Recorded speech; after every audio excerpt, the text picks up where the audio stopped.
ሶላ ነገሮችን ባሳካና አንተን ደስ ብሎ ባይ ደስ ይለኛል። የምትፈልገውን ኑሮ እንድትኖር ባደርግ ኦኬ አልቴጌ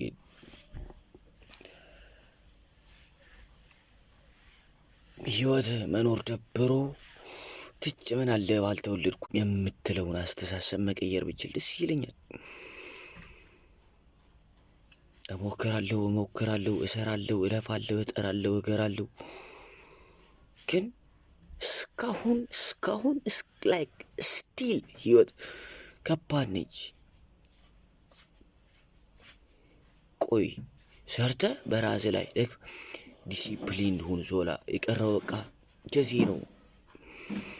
እያረክ ያለውን ነገር ታውቃለህ። ለእኔ ብለህ እየለፋ እንደሆነ አውቃለሁ። ግን ኮንሲስተንሲ የሚባል ነገር አለ።